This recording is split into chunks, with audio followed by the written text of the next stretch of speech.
teman-teman semua, ketemu lagi dengan saya Fadli dan gua Hamzah Fansuri. Yeah. saya bisa ngeliat mukanya dari kaca ini Oh, iya. ke belakang. Gak boleh nengok ke belakang, nanti nabrak. Enggak lah, ini kan BMW. Dia ngasih tahu ya kalau mau nabrak.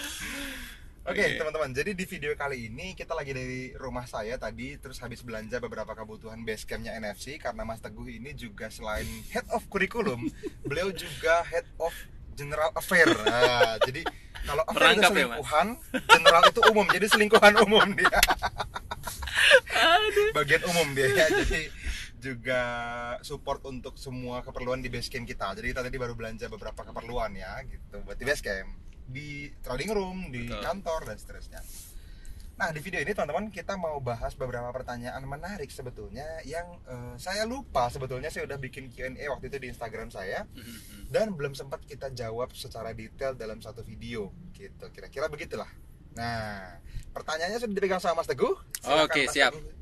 Ambil pertanyaan manapun. Ya, Boleh, ada banyak tuh pertanyaan. Siap. Ini Kita tapi jawab beberapa lah. Siap. Salah satunya dari Vin Malvin ini, Mas. Vin Malvin Iya. kayak orang Madura teh sate gitu. Vin Malvin ya. Vin Malvin. Jadi oke. di pertanyaannya, kira-kira biar profit konsisten butuh waktu berapa lama ya, Mas? Gitu. Profit konsisten butuh waktu berapa lama? Oke. Berapa lamanya ini hitungannya menurut saya, kalau teman-teman gini ngitungnya. Kalau teman-teman belajar kira-kira 1 sampai 2 jam sehari, teman-teman mungkin butuh waktu 3 sampai 4 bulan untuk bisa sampai menemukan sebuah strategi yang profitable dan bisa difotokopi jadi konsisten. Nah, problem banyak orang, dia merasa trading 8 jam sehari misalnya, tapi Betul. tidak belajar. Nah, beda. Kalau kayak Mas Teguh nih, dia bisa belajarnya 7 jam, tradingnya cuma sejam gitu ya. Karena dia terus-menerus backtesting, terus-menerus mencatat, terus-menerus cari cara lagi yang lebih baik. Gimana caranya bertumbuh lagi. Makanya bisa cepet gitu. Yes, Jadi yes. nggak bisa diukur 6 bulan udah bisa, belum tentu. Ada orang 10 tahun trading tapi nggak kemana-mana, nggak belajar skill baru dan seterusnya. Betul. Kayak gitu. Jadi pertanyaannya relatif jawabannya. Ya kayak saya juga itu, Mas, dulu. Ya saya udah trading belasan tahun ya, karena nggak belajar, ya begitu-begitu saja. Gitu. Pertama ketemu saya itu udah 13 tahun teman-teman tradingnya, lebih senior dia sebagai trader. Ya. Tapi kita belajar bareng-bareng di NFC. Oke. Nah, tapi dalam 2-3 tahun belakangan ini rasanya mungkin jauh lebih banyak yang dipelajarin dari belasan tahun sebelumnya ya gue ya. Betul, Gitu. Mas. Oke, next ke pertanyaan kedua nih, Hai. Mas. Dari Mas Eko Dwi Listianto. Oke. Aduh, aku nggak mau bacanya dia. Halo Mas ganteng, sik. Pasti baru dapat 2000 tuh. Makasih ganteng.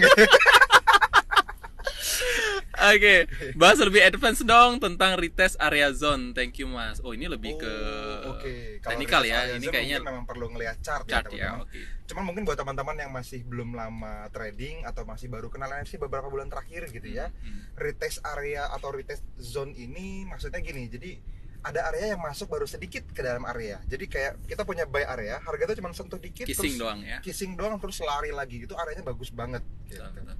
Nah, itu sudah tidak fresh tapi masih boleh diambil dengan resiko yang lebih kecil. Nah, singkatnya begitu deh. Betul. Nanti kalau kita live trading teman-teman boleh tanya lagi deh.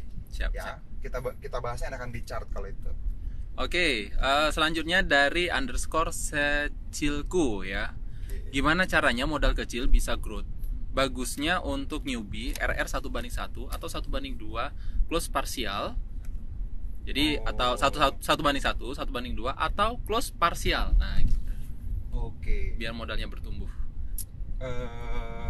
Kalau buat pemula saran saya 1:1 pasti diambil dulu. Jadi safety target gitu. Target jarak yang sama dengan SL-nya teman-teman semua. Jadi 1:1.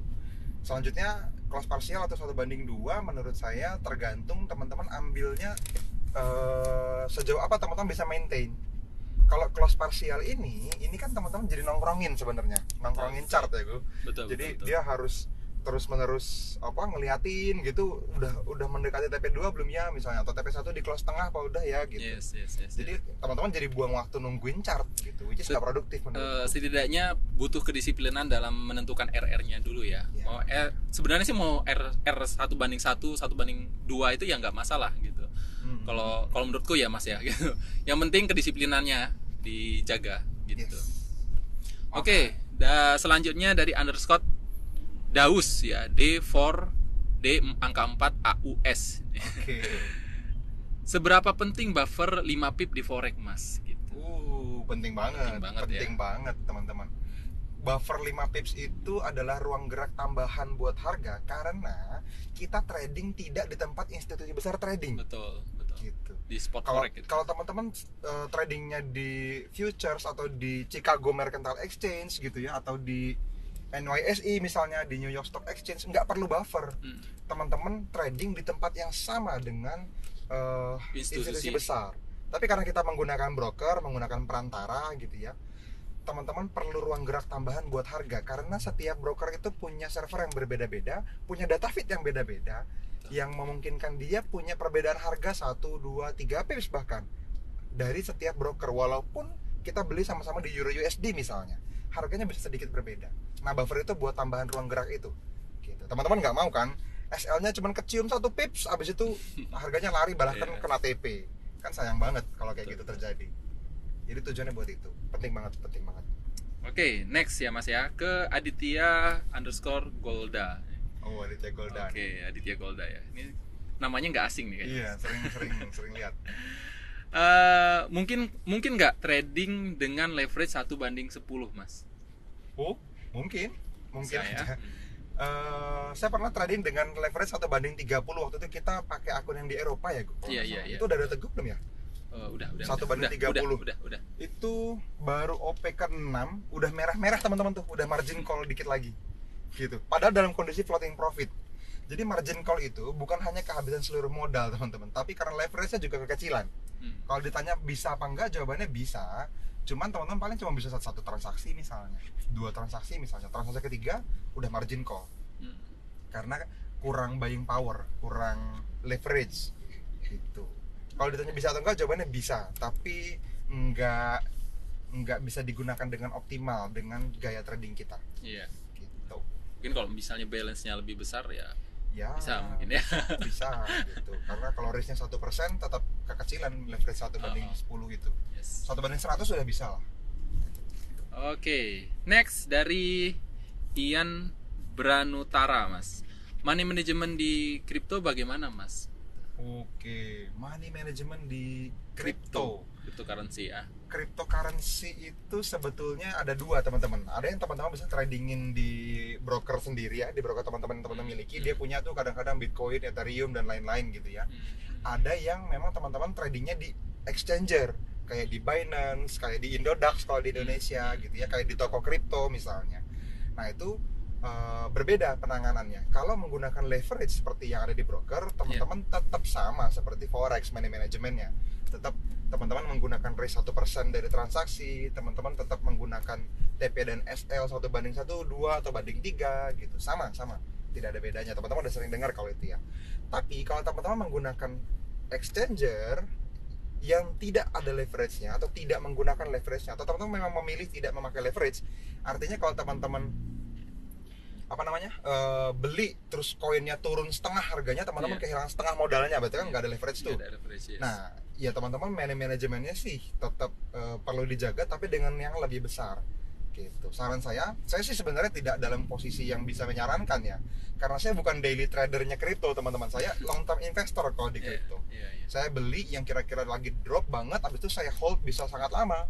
Ada yang sampai bertahun-tahun, sampai hari ini masih saya hold gitu. Ada yang 2 bulan, ada yang 3 minggu gitu-gitu ya. Jadi beda-beda, enggak yang beli pagi siang jual kayak forex gitu, enggak.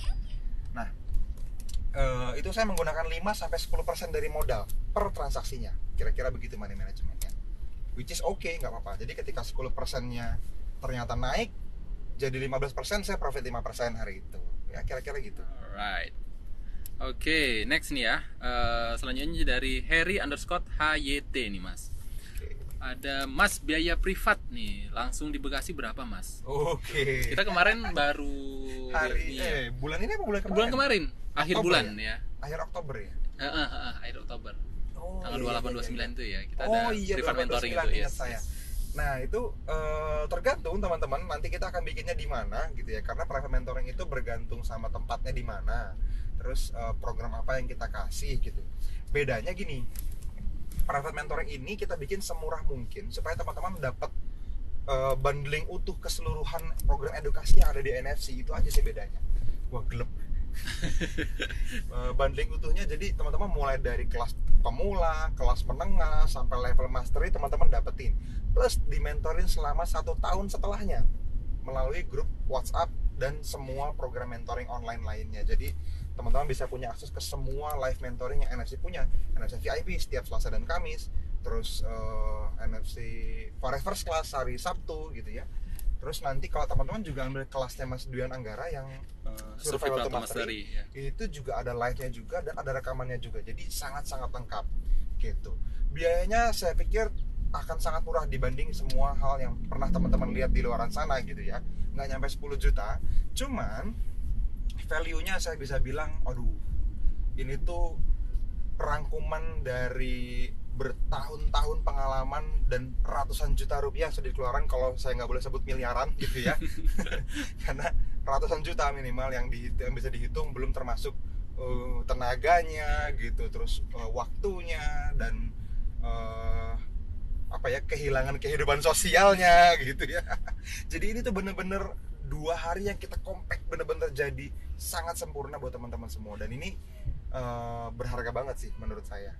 Saran saya teman-teman, kalau misalnya teman-teman memang pengen meluangkan waktu untuk belajar dan mungkin masih di level berpikir apakah forex ini untuk saya, misalnya tanggal 18 Desember, nah ini video awal nih. Tanggal 18 Desember saya udah booking waktunya Mas Angga dan para mentor yang lain, termasuk saya juga. Kita akan ngajar bareng di satu event offline di Bekasi gitu ya. Jadi Jabodetabek kita putuskan di Bekasi sepertinya. Nanti di mananya teman-teman akan kita kabarin lagi. Cuma baru dapat tanggalnya nih. Jadi teman-teman akan bisa ketemu langsung sama kita selama 1 hari penuh, dan ini murah banget. Di bawah 1 juta, mungkin di bawah 500 ribu. Nanti saya kabarin lagi deh berapanya gitu ya. Ini cuma buat traktiran teman-teman sama cover beberapa expense tambahan lah, kayak Mas Duyan Anggara kita invite, masa nggak kita kasih hotel kan gitu ya. Terus panitia juga gitu, ada bonus buat mereka ya. Semuanya dari teman-teman untuk teman-teman. Tapi seminarnya saya bisa bilang hampir gratis jadinya. Tapi justru yang mahal itu ilmunya. Seharian kita akan bongkar habis daleman trading roomnya kita ya Mas Teguh ya. Jadi benar-benar kita bongkar habis tuh nanti. Teman-teman boleh nanya apapun di sana. Bahkan yang vulgar sekalipun gitu ya. Vulgar. Mas Teguh suka ngeres dia. Kalau dia vulgar dia langsung ketawa loh. Aduh. Jadi itu boleh nanya apa aja teman-teman, kayak misalnya Mas, kalau misalnya saya ngomong di video gini Mas, tekniknya ini dari sana saya dapatnya Mas, ini bagus apa enggak? Mungkin kalau nggak bagus saya akan bisa bilang sebaiknya nggak dipakai Mas, mungkin tinggalin aja atau pelajari lagi, tapi saran saya sih jangan gitu ya. Betul. Tapi kalau di seminar saya akan kasih tahu ini jelek, ini sampah, misalnya sampah beneran gitu ya. Ini bener-bener karena apa kita bilang, dan jangan teman-teman pakainya, yaitu alasannya kita bla bla bla, kita jelasin bedah bareng-bareng gitu. Karena saya nggak mau punya tendensi online yang justru malah menyakiti orang lain. Tapi kalau teman-teman bertanya langsung one on one di dalam seminar, teman-teman bisa dapetin jawaban valid gitu. Alright. Itu maksudnya vulgar gu. Oh gitu. Ya. Soalnya tadi kita lagi bahas. Iya. Alright, masih banyak ini Mas. Okay. Ada kapan video baru tayang lagi Bang? Ah, ini dia nih. Ini dia video barunya. Wah, mobilnya keren ya. Oh, ini yang ini ya. Oke, masih banyak nih. Kita udah mau nyampe nih Mas. Nah, itu aja dulu mungkin teman-teman. Nanti kita jawab lagi. Mungkin teman-teman yang belum kejawab bisa komentar di bawah video nanti kalau ada pertanyaan tambahan. Atau ya tadi saya sering bilang, kalau teman-teman pengen bertanya dan belum terjawab dan cukup ngotot pengen belajar, ya terus fight, nggak apa-apa, tanyain lagi aja, pasti kita jawab, cuman kesempatannya pasti ada gitu. Jadi tetap semangat belajar. Siap. Oke, itu aja teman-teman, mungkin thank you teman-teman, thank you Mas Teguh juga. Sama-sama Mas Ali. Kita ketemu lagi di video-video selanjutnya. Dadah.